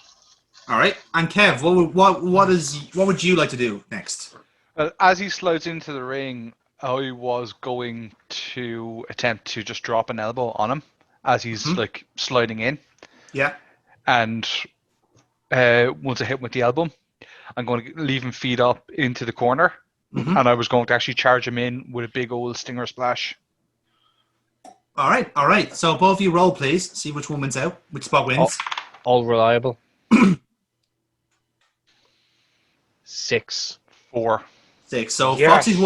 Foxy one's work. So he slides into the ring. He sees Cyrus kind of approaching him. So he's kind of like he's pushed himself into the corner. Cyrus is going to go for a stinger splash. He dodges out of the way and hits turnbuckle, and then Fox starts getting the shots in. People start booing because like, no, not like this. So Foxy, you're now in control. What do you want to do next? I'm going to go for the 10 punch. I hit about 3 or 4 and then realize that the crowd is actually chanting along with each number. Yeah. So I decided to just like be a heel and break the eye. Oh. No, that's just not called for. Oh, I like that. Oh, I'm a fan of that. That's a heel move. So unfortunately, I'm going to have to spend... Cunning, I think it's fair to say. And I'll claw your eyes out, bitch. But while foxes are known to be quite cunning animals, and this fox, however, is being quite devious in the ring with a cheap eye rake. Hey, fuck off, conscience. Fuck you. Not helping. Not helping. So, yeah, I'm going to spend your momentum on that heel move. So, can you give us a roll, please, on that? I know. Grand. That is a 9. 9. So, yeah, it worked out a 3. So, what's going to happen is you go for the 10, but you're going to go 1, 2. At this point, Alan Morph hits the apron and goes, "Ka! Ka! Ka!" The crowd starts joining in. Instead of, you start counting 1, 2, but as soon as Alan pops up, "Ka! Ka!" They start doing the movement like that. And then the moment you start seeing, you get to about 6, you realize, oh, fuck, they're doing it for Alan. Rake the eyes. Boo! And Alan just goes, "Oh." So you pissed off everyone. So, Sad call. yeah, you just see, like, in the top corner, everyone hated that. So you rake the eyes. Cyrus can't see. Foxy, what do you want to do next? Rake the eyes. Because he folds over, I'm going to go for Tornado DDT. Tornado because DDT. he's still in the corner. Yep. Grant, give us a work roll on that, please. 9. 9. Yep, you hit it. It's a nice 10, so you gain some momentum back for that. He's on the floor. What do you want to do next? I'm going to give him a big dirty knee drop to the head. Knee drop to the head. I'm going to ask you for a real roll on that, please. 7. 7. You just about hit it. Yeah, I won't give you any momentum for it, but you hit the knee drop anyway. So continue on. You still got initiative. Knee drop. Then I'm going to go for because hit DDT, set up in the middle, hit the rope, knee drop. Then I'm going to roll up. I'm going to spring moonsault from the middle to the basically line salt. Line salt. Okay, you're going to go for line salt. Ooh, that's a very lucky move. So I'm going to ask you to roll on your luck, which is -1. Come on, get a snake eyes, Foxy. He does, he kills himself. Me like Jericho, never hit it. He has to be saved by Mr. Perfect. 8. 8. So you do hit you hit the line salt. You hit the line salt. Perhaps not the crispest in the world, but you do hit it. So you've hit the line salt successfully. Keep going. So line salt, pin, right there and then. All right. So Kev, give us a roll. Yep. Watch, force count. 5. 1. Ka! 7. 2. Kick outs. Oh. So you kick out a 2. It's a nice. It's not a close cut 2, but you kick out well within. So, Cyrus, you've kicked out of the pin attempt. What would you like to do next? Foxy, are you by any chance arguing with the referee that it was a 3? A little Or bit, yeah. I'm a little disgruntled. Okay. Because he's disgruntled with the ref, I'm going to get up with a head full of steam, quite angry at what had just happened, and I'm going to hit the rope, and we're all going to hear in the crowd, "Du, du, du, du," as I take him with a massive flying shoulder tackle. Ooh, okay, you're gonna go for flying shoulder tackle. I'm gonna ask for. So if that hits, it's going to be seen a style where he's going to get up and take a second one and a third one. Okay, so seen the hope spot. So you're kind of going for a comeback here, right? So I'll tell you what, right? So give us your comeback, right? So I'd say give us the next 3 things you're going to do, and we'll give you 3 rolls on that. Cool.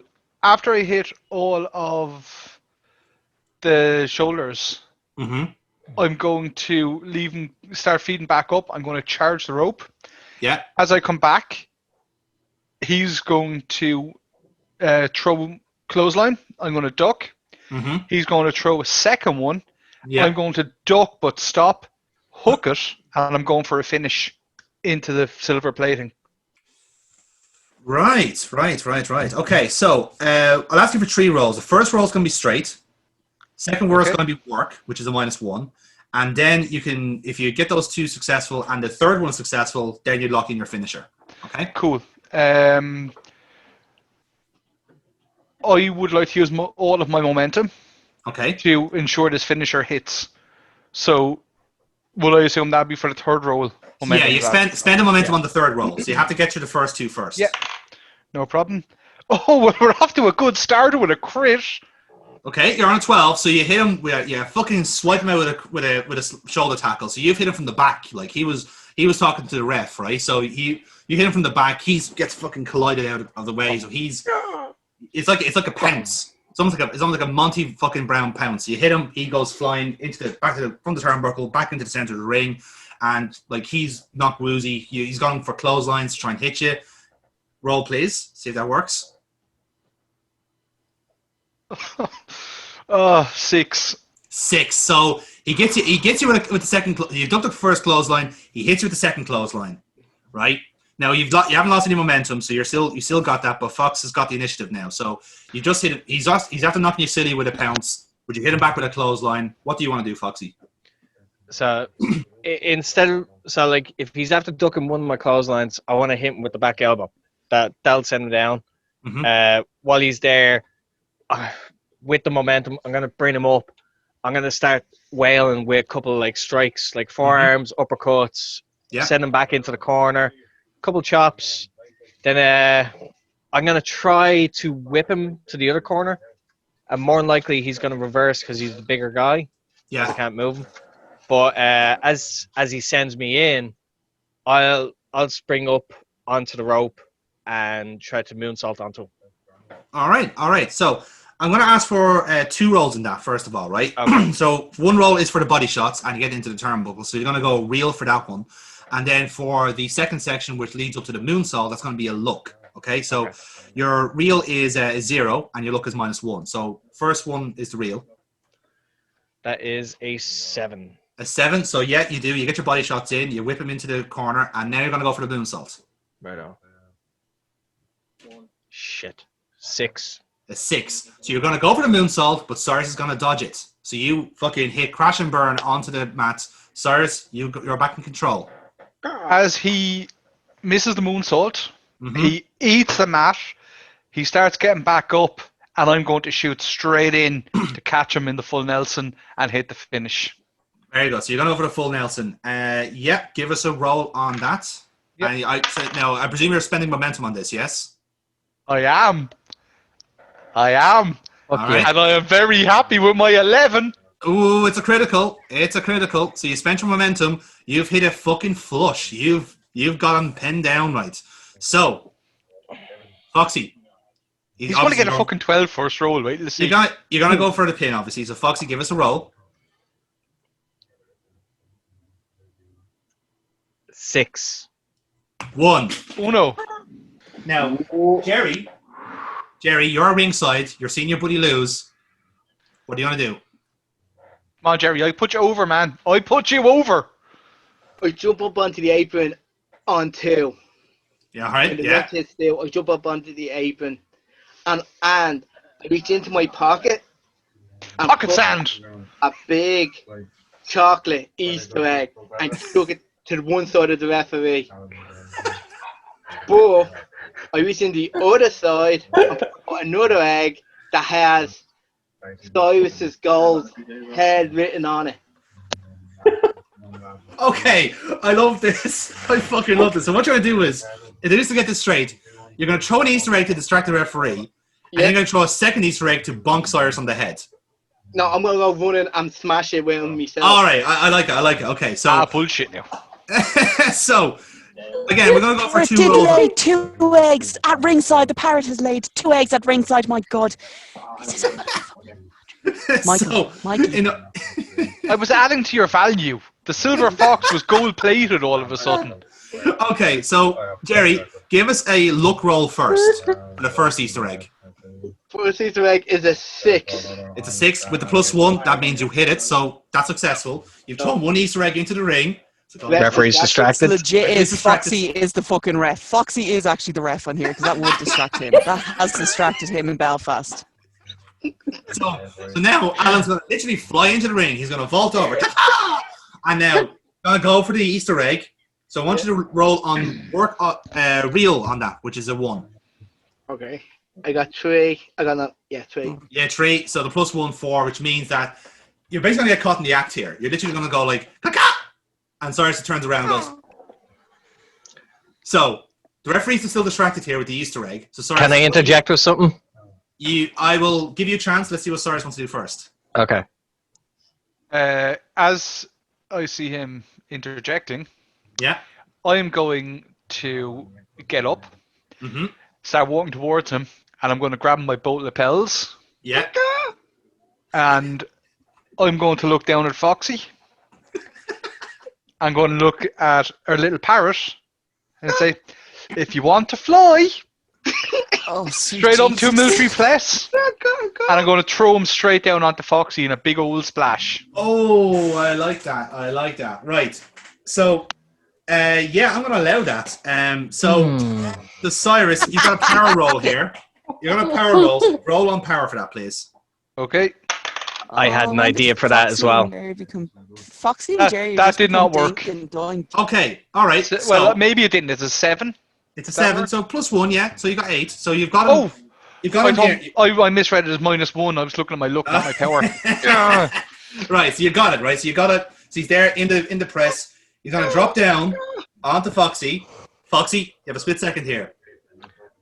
I'm gonna roll out of the way. Roll away and Shit. Let's But what I was originally gonna do was while he was going for Alan at the corner, I was gonna get up while the ref was distracted, low blow, and then set up for my finish. Oh, nice. Okay, let's try that. So, can you roll, please? Can you beat an 8? Oh, this parrot's gonna die. Give me once. There you go, you bollocks. 8 on the dot. 8 on the dot. Oh, right. Oh, we right. both got 8. You do, but here's the thing. Foxy has slightly more momentum, so I'm going to allow him to dodge. So Alan goes, gone. He's flat out, right? So Foxy rolls out of the way. He's going to hit the low blow, and he's going to go for the finisher, which... I think this is a cockapoo, which is actually a flightless bird, as opposed to an actual parrot, because my God, those wings did not get him anywhere. I think he may be dead. Would I get momentum because I did a low blow? I'm just asking. Well, you Look, did. you lose You that 'cause did. it's You a did heel eliminate. Yeah, it's a heel move, but you've kind of spent your momentum doing it. If you know what I mean. Okay. Yeah. So, No. it's kind of worked out. So you've got no momentum here, but you're going to hit the finisher. So obviously you're going to go for the pin with the referee back in action. So Kev, give us a roll. 3. 1. 2. Oh, 11. Kick out. Kick out. Just before 3. So the crowd's going like, holy shit! Oh, it's right. So I didn't kick out. Instead, I'm after hooking him and I'm after turning into a small package pin on him. Straight from that. Ooh. do you know what? I'll ask for a work roll on that. Let's see if you can pull that off. I cannot. I rolled a 7. You rolled a 7, so it's just a standard. It's a standard kick out. Standard kick out. Damn it! So right, fall to a finish here, lads. Right, it's gonna be a straight roll. You've got 0 momentum, so the match is ending with this. Foxy, Cyrus, I want you to both roll at the same time. Okay. 3, The winner. 2, 1. 10. Foxy, can you beat the 10? 9. 9. Oh, that was it's close. So. Oh wait, what am I saying? What am I? Fuck, Jesus! What? I said 9. Oh, it's a 10! It's a 10. All right. Okay, we got a draw here. We're gonna go for stalemate. Fucking- So Oh. we have a stalemate, lads. Roll again. Roll again. I hate you, Foxy. Sorry. 12! It's a 12. Bollocks. Right. So 12 beats 6 this time. We know that for sure. So yes. So Cyrus, talk us through the finish. After the kick out, is the ref kind of is he a little bit woozy? No. He's Or is just. he He's just just Currently eating an Easter egg. Yeah, Ref but is you currently could eating be an- fucked in that. Like, have you seen Foxy? That's why I'm saying he's eating the Easter egg, okay? He's literally he's half in the match, he's half eating an Easter egg. Okay. Once I kick out, I grab Foxy, I hit him with forearm, stumble him, move him forward, hook straight in, up into the gold plating, straight down, face first into the mat, and hook both legs. Hook both legs. Referee there, just like nibbling the chocolate. Oh shit! Yeah. 1, 2, 3. Ring the bell. Ladies and gentlemen, you're a winner of a fucking chaotic match, Cyrus Gold. So After the match, yes, talk to the afters. I look at Fox and I say, hey, gold is always better than silver, but that was a good match. And I go to shake his hand. Mm-hmm. And as I Parrot do, smacks it away. I move my hand away, and the other hand, I give my good old slap right into the nuts and go, I didn't forget the low blow, dickhead. And I drop, roll out of the ring, 2 arms up as I start walking up the ramp. Nice, nicely done, nicely done. All right, What's so Alan yeah. doing? What's Alan doing? I want to know what the parrot is doing. Parrot is probably dying after that flying lesson. If I fly, I can't fly. Foxy, that was a fantastic little match.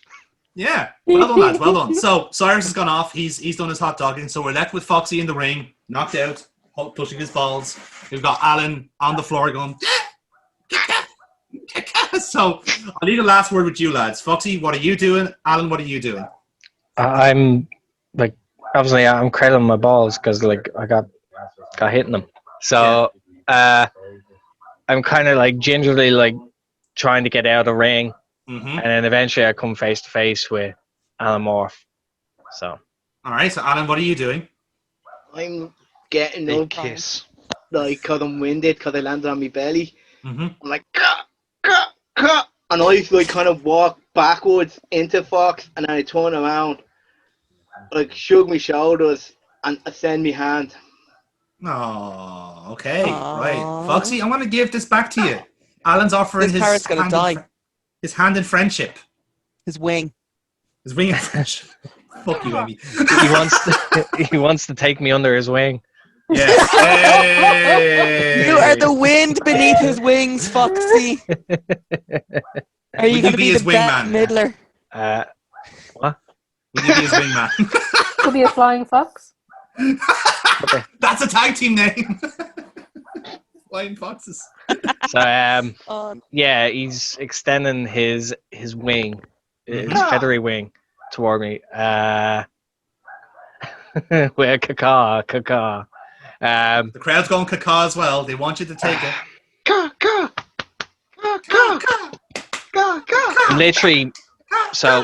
I'm literally like that close. I'm just like, no. I was seeing the Mega Powers handshake coming on there. And they both go caca, caca, caca. Yeah, both explosion. Now, like I just walk away. Like I'm not doing it in an angry way. I'm just because my arrogance won't let me. Yes. So you just you leave him hanging basically. I leave him hanging, but not in the like aggressive way. It's more just like I was almost about to, but I'm not quite there yet. Yeah, I got that. Okay, I like it. So yeah, that's how the episode ends. We say, well, we leave this episode on a fascinating note, ladies and gentlemen. Cyrus Gold has got their first shot in the war for the future world championship. Silver Fox may have found himself an ally, whether he wants to or not. And next week we'll see more of James Rage, because we've just been told backstage, we've got confirmation that James Rage is answering the Cutter Open Challenge that was set by Pastor Fred Rose. Cutter versus James Rage is confirmed for next week, ladies and gentlemen. Let's not forget, the main event is Selena taking on the Dragon Slayer Kazero, who says he wants to avenge the loss in the first game, in the first match. Did you sleep for this? We have got a packed show for you next week. Tune in next week on the VCR Network for Future Wrestling. We'll see you next time. Good night. You're mine, motherfucker. Let's see.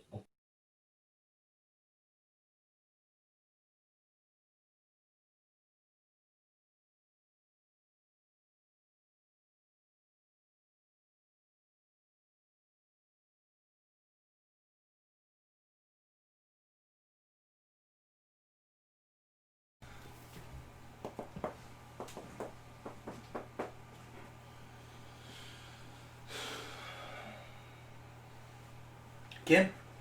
Yeah, it's out in here. Come to the Rose. Now.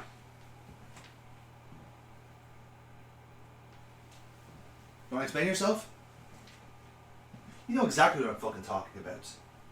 Going off script like that and calling me out. I told you to not mention me at all. Oh, and furthermore, who exactly told Ryan to go so stiff in that kid with a broken jaw? Oh, you did? Okay, well, that's fine.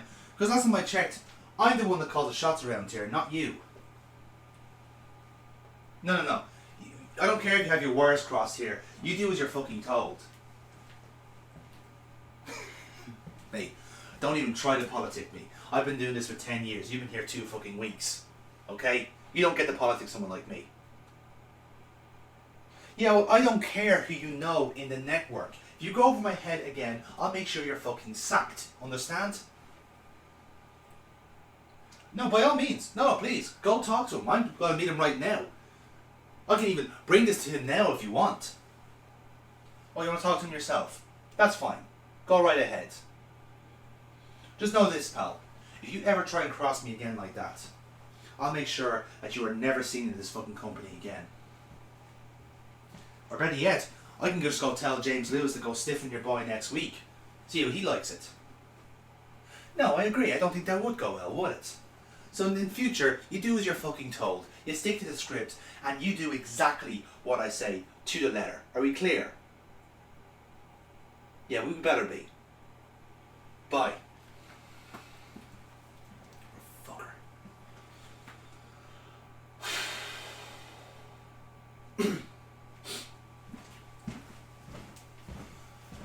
Hi, Adam Foster. Here to see Charles Vincent. 3rd floor. Alright, thank you.